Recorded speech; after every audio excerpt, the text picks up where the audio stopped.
Good morning class 6। आज मैं आपको आपका वसंत पुस्तक का चैप्टर नंबर 7 पढ़ाने जा रही हूँ बेटा, जो एक बहुत सुंदर सा गीत है। ये आपकी पुस्तक में कविता की तरह लिखा गया है। इस कविता को एक गीत के रूप में एक पुरानी पिक्चर में बच्चों, आज़ादी के बाद ये पिक्चर आई थी। इसका नाम था नया दौर।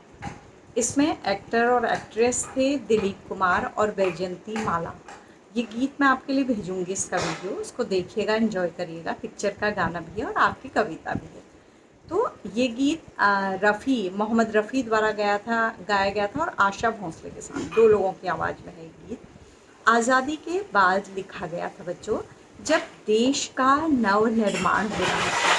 ठीक है, आज़ादी में देश को बहुत नुकसान पहुंचा था, देश की प्रगति रुक गई थी। कुछ क्षेत्रों में प्रगति हुई भी थी, लेकिन ज़्यादातर लोग बिखरे बिखरे थे, जाति पाति की प्रथा थी, ये सब समस्याएं थी देश में। तो उस समय ये गाना लिखा गया। तो यह गाना हमें मिलजुल कर काम करने को प्रेरित करता है।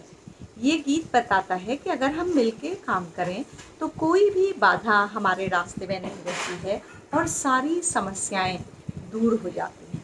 तो बच्चों, आपके लिए ये गाना बहुत ही इम्पोर्टेंट है, क्योंकि हम इस गाने के माध्यम से एकता का संदेश दे रहे हैं, मिलजुल कर काम करने का संदेश दे रहे हैं।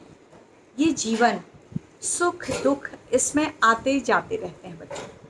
तो इन सुख दुखों को हमें समान रूप से लेना चाहिए, घबराना नहीं चाहिए और हमेशा अपनी मंजिल की ओर बढ़ते रहना चाहिए।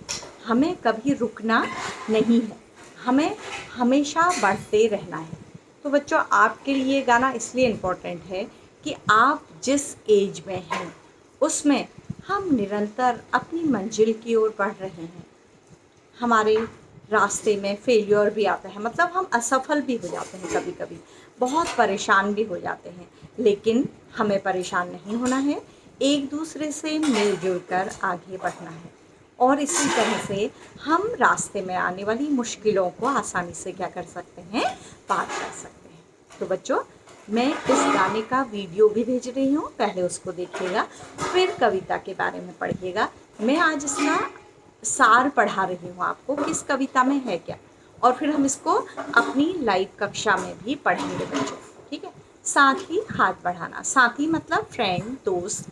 हाथ बढ़ाना का मतलब है बच्चों, हाथ बढ़ाना का मतलब हाथ आगे करना नहीं है, हेल्प करना, एक दूसरे की मदद से सारे काम करना। तो जब भी हम एक दूसरे की मदद से कोई बड़े से बड़ा काम करते हैं तो हमारा काम क्या हो जाता है, बहुत आसान हो जाता है। ठीक है, तो मैं पढ़ रही हूँ, एक एक करके आपको बताती जा रही हूँ। ध्यान दीजिएगा, आपको सुनने के बाद याद हो जाना चाहिए। साथ ही हाथ बढ़ाना, तो साथी, दोस्त। हाथ बढ़ाना मतलब सहायता के लिए हाथ आगे करना। एक अकेला थक जाएगा, जब एक व्यक्ति काम कर करके थक जाए, मिलकर बोझ उठाना। जो काम भी है, बोझ उठाने का मतलब है बच्चों, जो काम भी है उसको हम आपस में बांट लेना चाहिए। साथ ही हाथ बढ़ाना, तो अपने साथियों की तरफ या दूसरे साथी से कह रहे हैं कि तुम मेरी मदद के लिए आगे आओ। इस तरह से हम मिलजुल कर क्या कर लेंगे, काम कर लेंगे। ठीक है, हम मेहनत वालों ने जब भी मिलकर कदम बढ़ाया, हम मेहनत करने वाले लोगों ने जब भी परिश्रम से आगे कदम बढ़ाया, सागर ने रास्ता छोड़ा, समुद्र हमारे रास्ते से हट गया, हमको रास्ता दे दिया उसने। पर्वत ने शीश झुकाया और बड़े बड़े पर्वत हमारे सामने झुक गए। क्या बच्चों, सच में ऐसा हो सकता है? नहीं, सागर हमें खुद कभी रास्ता नहीं देगा। तो इसका तात्पर्य है कि जब भी मेहनत करने वाले आगे बढ़ते हैं तो बड़ी से बड़ी मुसीबतें उनके रास्ते से हट जाती हैं और बड़ी बड़ी पहाड़ जैसी कठिनाइयाँ या बाधाएं उनके सामने झुक जाती हैं, यानी कि वो बाधाओं को पार कर जाते हैं।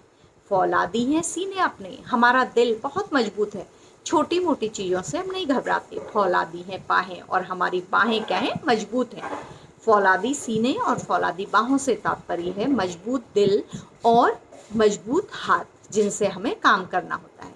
हम चाहें तो चट्टानों में पैदा कर देना है, यदि मनुष्य चाहे तो वो मिलकर एक दूसरे से मिलकर चट्टान जैसी जगहों में भी रास्ते बना सकता है। बच्चों ऐसे बहुत एग्जाम्पल आपने देखे होंगे।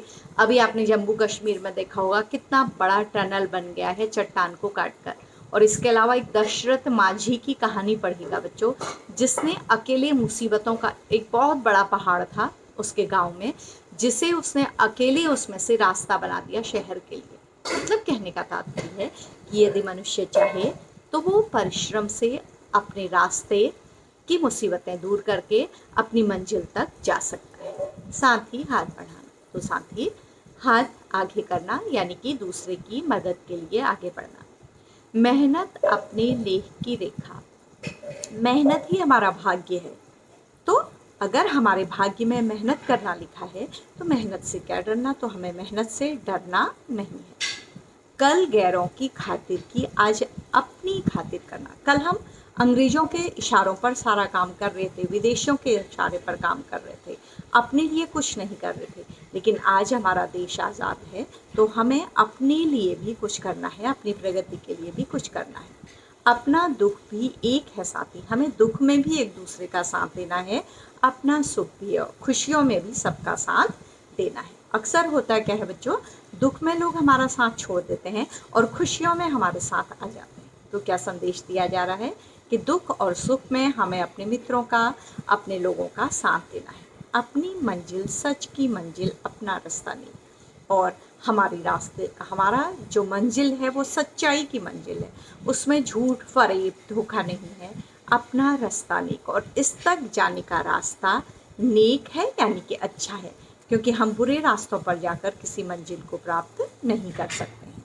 साथ ही हाथ बढ़ाना, दोस्त से कहा जा रहा है, मित्रों से कहा जा रहा है कि तुम हमारी तरफ सहायता का हाथ बढ़ाए रखना, और हम भी दूसरे लोगों की तरफ मदद का हाथ आगे किए रखें, उनको मदद दें।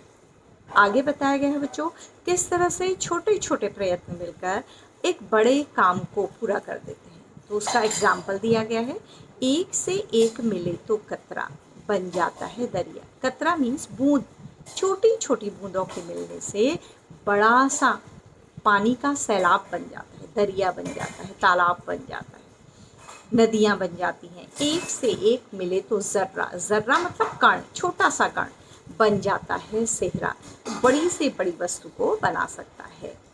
ठीक है, एक से एक मिले तो राई बन सकती है पर्वत। राई जैसे छोटे छोटे कण मिलकर मिट्टी के पर्वत को बना देते हैं।